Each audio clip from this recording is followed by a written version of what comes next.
গুলিস্তানের আওয়ামী লীগের party office. সেই party অফিসটি এখন ধ্বংসস্তূপ এবং ভুতুরে বাড়ি বলা যায়।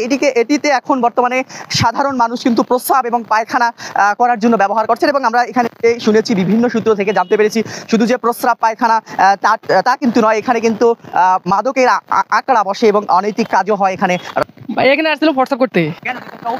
এটা কিসের অফিস? এটা ফেরাউনের কার্যালয়, এটা ফেরাউনের কার্যালয় ভাই, এটা কিসের কোনো অফিস না, এখন এটা হলো হোয়াটসঅ্যাপ থানা। পেশাব করার জন্য আওয়ামী লীগের পার্টি অফিস, সবাই এই জায়গায় পেশাব করে, আমি একলা নেই। প্রস্তাব করে খুব শান্তি হইলাম, যেভাবে যে প্রস্তাব করা থাকুক।